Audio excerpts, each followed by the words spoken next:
goal here is just to give people a little bit of analysis of what's happening.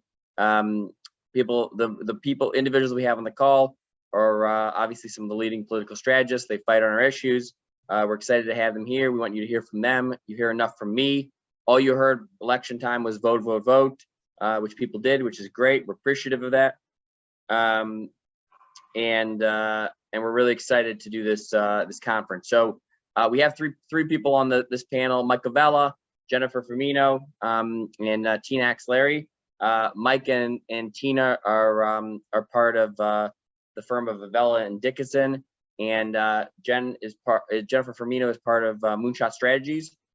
These are our representatives, our advocates on the city and state level. But today, they're not just political strategists and advocates. Today, they have their crystal balls and their analysis of the future and the past and what it all means. So why don't we, we're going to give some opening pieces, and then we'll get to Q&A so people can ask their questions.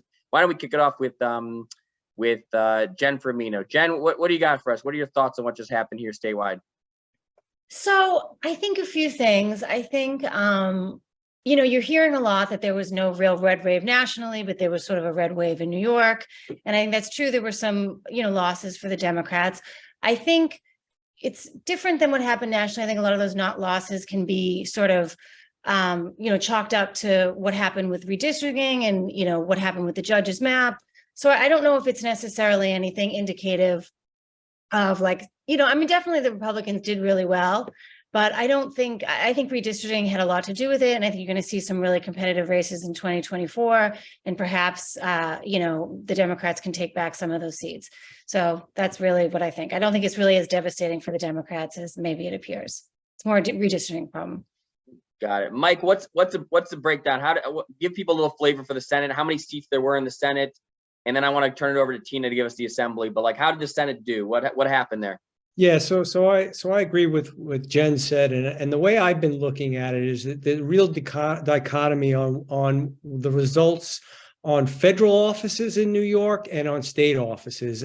I think we could probably say there was a bit of a red wave when you look at the congressional seats, but very underperforming when you look at the legislative seats. Coming into this session, to this election, of the 63 Senate seats, 43, one more than a supermajority, were held by the Democrats, 20 by the Senate Republicans. There was a lot of optimism on the Republican side of the ledger that they were going to pick up a significant amount of seats, from 6 to 8 seats, bringing the Democrats down to probably, still a healthy majority, but really to chip into it. The way we look at it now, or the way the landscape looks now, the Democrats have claimed 40 solid seats, and there are 21 for the Republicans, which is not a significant difference from where we started out.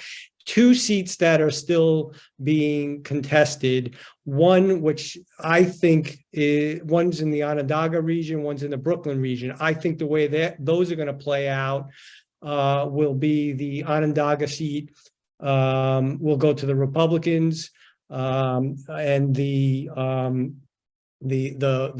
Brooklyn seat will go to the Democrats. So at the end of the day, you're probably looking at 41-22, which is short of a supermajority, but a significant majority, and I think a significant underperforming by the Senate Republicans. If I have another minute, I want to talk about what this means, losing the supermajority in the Senate, if that's the way we end up. We talk about supermajority and what that means, and essentially it allows the legislature to override the veto of a governor, which we all know that is a very rare in practice. Hasn't happened much, or if at all, since the Pataki era, slightly maybe since then. But what it really is a psychological impact and a negotiating impact that it has from the executive. When the legislature does not have the ability to override her veto, she is in a much stronger position when it comes to negotiating legislation, negotiating chapter amendments, deciding whether or not to sign bills, because she could basically say, I'm going to veto, and they're left without recourse. So while in practice, doesn't make a big impact in behind the scenes in negotiation, it does give significant more leverage to the executive. Got it. Tina, what's the story with the assembly? There were obviously a lot of surprises there. Yeah, the assembly was really interesting this year. Republicans were able to flip about 5 seats, give or take. I know 1 or 2 remains too close to call, but it looks like Long Island is losing Englebright, but particularly interesting is South Brooklyn, where longtime Assembly member Abadi and Simberwitz face losses. As well as Queens, Fefer Amato's district. She's currently losing by only 200 votes. So that one remains too close to call, but very, very shocking to some folks with Fefer Amato. And then there's also Assemblymember Frontis that also lost her seat. So pretty interesting, I think. South Brooklyn was interesting with the 2 losses that had longtime Assembly members, as well as the Queens race that is currently still being watched. Got it.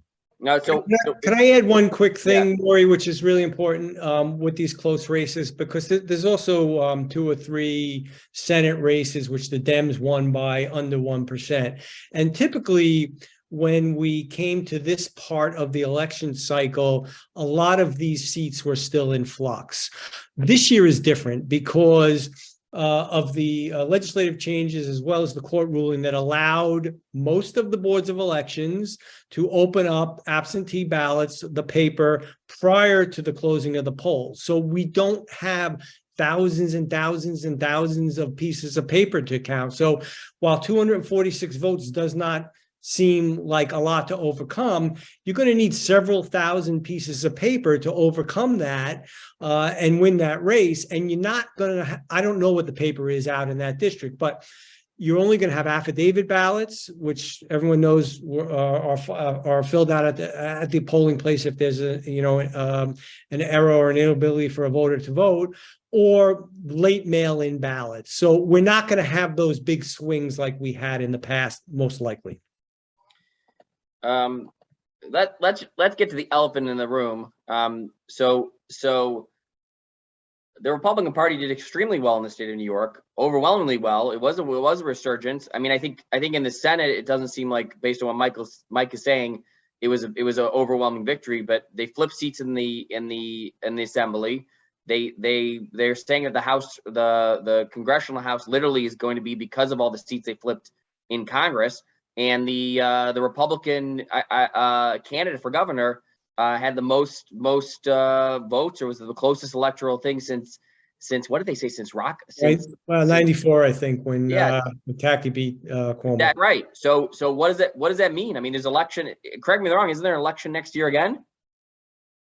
Well, I mean, you're going to have legislative elections in 2024, and the big difference will be that that's a presidential year. So that is usually a significantly better year for Democrats in New York State. Right. Obviously, 2016 was a little bit different because of the Trump phenomena, which, it's anyone's guess if we're going to see that again. But looking at the Ron DeSantis numbers and the Trump's failure nationally, it'd be interesting to see how that plays out. I mean, I honestly, I think that, Zeldin was helped significantly by the national mood, by the worries about the economy, and frankly, they were able to spend $10 to $15 million in super PAC money just hammering away on crime. And I think that really had a major impact. I agree. I would also add that Zeldin was really helped really significantly by the New York Post. I think a lot of people thought that maybe Zeldin was really going to win. I know I talked to reporters the night before, and they, like, some of them were like, oh, Zeldin's going to win by 2 points. And it really is big what the Post did. Local media is important in a race like this. People have like Fox News and Newsmax, those are sort of like the national right-wing media, but people like the New York Post is part of a lot of New Yorkers' daily lives. I read it every day. I'm sure a lot of people on this call read it every day. They had, I think, like 2 weeks of Zeldin on the cover, and not just Zeldin, but also crime victims of really compelling stories of people who, had terrible things happening. And these people, all the stories were people who were Democrats who decided to vote for Republicans because of this. And I think you saw there were certain communities in New York City that did go with Zeldin, Asian New Yorkers, there were Jewish communities, both that had a lot of hate crimes. So these are communities where this crime, this raise in crime is really like a visceral thing. And I think that really did resonate with a lot of people. It wasn't enough in the end for Zeldin to overcome really the disadvantage that, number one, there's just a lot more Democrats. And I think being so closely associated with Trump was really a disadvantage, and probably turned off people, maybe more moderate Democrats that could have gone with Zeldin. But I mean, Kathy really didn't have anything even remotely close to the New York Post. She got a couple of endorsements, but they weren't like every day in the tank for her in the way that the Post was. I do think Zeldin. What do you think of the fact that the races were so close, though? If you're governing now in New York State, if you're the governor, if you're the legislature, what are your thoughts in terms of that of the races being so close? Do people how do they think about public policy going forward when it is the way that when you do have that kind of race, and New York is being talked about a little differently than we expected it to be probably 6 months ago? Well, I'll say that the irony of it is that the issues that, killed them, actually killed them, if you could say killed them, resulted in loss for more moderate members of the majority conference. So it's going to be interesting to see, will they make changes to bail? I mean, they've already amended it 4 or 5 times since they first passed it. But now you have conferences that are more less conservative, less to the center. So I think it's going to be even more difficult to make those changes that you would think that they would naturally make coming out of this cycle. That being said, the governor has 4 years as well. I don't know how you move the Assembly and the Senate off of these positions that they wouldn't move off of in the past, now coming in off of this election. Especially when she had to lean on them to win. I mean, there's a lot of, like, the Working Families is trying to take credit for her win. If she tries to change bail, that's not something that they want to do. If she tries to even move to the center, she was, campaigning with AOC in the final days. You have AOC going after Jay Jacobs. So the left really thinks that they helped Kathy. And I think they're going to want to probably call in some favors, and, probably did really help her at the end, by being so, embracing her and being so public with her. And she also got a lot of help from unions, and they're going to want to call in their favors. She had a lot of union support. And so, but as Mike said, she has 4 years. And, I think it's not surprising that it was such a tough race for her, because she really didn't have a lot of time. She was really sort of came in, 2021. I mean, it's only been a year. She didn't really have time to really make herself known to voters. She sort of has the advantage of being an incumbent, but not really. She didn't have 4 years, and she didn't really have the time to form the alliances. So now she's going to have a little breathing room and be able to really put forth policies and agenda that she wants. But we'll have to see. Yeah, to your point, Jen, she came in right into a primary. So it was, she basically had like a 4-month honeymoon, and then she was running in a primary. And she has like a problem in that this was going to be a difficult sort of midterm for Democrats. New York's economy is really struggling. It's behind the rest of the country's. She hadn't had a lot of time to really, make a mark on that. The economy's, I think it's like New York's unemployment is still down. We're 2 points behind everyone. Everybody else is sort of back to normal. We're not. And she just didn't really have a lot of time to really put forth an agenda. And obviously there's the shadow of Cuomo over her. So it's probably not a surprise that it was a tougher race than people anticipated. I just want to end with one more thing, and then we'll ask one more question, then we'll get to any Q&A. So a lot of people obviously who tuned in, who will be watching this subsequent to are finishing this, is they're going to be asking themselves, okay, I voted, I cared, we turned down the record numbers, we sort of made our voices heard. My candidates won, my candidates lost. I like this person, I didn't like this person. What's next for those advocates, those people and their agenda? And what should they be thinking about now? There's new elected officials. There's people who they didn't get along with, they didn't vote for. What should be sort of their what would you recommend their decisions and their activism look like over the next, let's say, 30 days? Well, I think the first thing we need to do is we need to look at the champions we've had over the past several years in both houses. We need to assess from those that are not coming back. We have potentially, significant holes in the assembly. Fefa Amato was one of our most, aggressive and active, supporters. If she doesn't make it back, that's a big loss for us. Abate and Simberowitz were not, as aggressive, but, they were supportive. They did, sign on. They did, they did help push our issues. So I think we need to assess those champions that we had in both houses, see where we need to fill holes, see we need to make new relationships and strengthen old relationships. And I think we do what we've done in the past. We see where our schools are located, regardless of whether or not we've had relationships with members in the past. We need to create and strengthen those relationships going forward. So I would use the same model that we have used over the years, but maybe refine our targeting to make up for any losses that we had in supporters.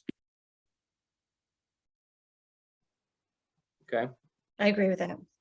fantastic. I just want to say that, and I put this on Twitter, just my own opining. It's a devastating loss for the Jewish community to lose Abadi and Simberowitz and Frontis. And I think I don't think Stacey's going to lose. I think she's going to pull it out. But I think that it's these are bad news, because these are people who are champions for us and people have been a long time on our issues. And it's those things have consequences in the sense that you have newly elected officials who don't know the issues. You have to make new friends, and champions are not easy to come by. So we do need to find, new champions to replace people who have lost election. And so that's something obviously we have to do. But at the same time, also there are a number of people who've been longtime champions throughout their assembly career who now have been elevated. So for example, I know Assembly member Natalia Fernandez is now a state senator, and she's been a long time champion of these issues, and some other people. So a lot of those relationships I think we're going to be looking at. Let's get to the questions. So I saw there was a question right here. Tina, you're going to answer that? Yeah, so Griffin is also down by only about 200 votes. So they're waiting on a few count a few absentee ballots there and potentially a recount. But as of now, she's losing, although it's too close to call. Any other questions? Anybody have anything else they want to put in the Q&A? Let me see.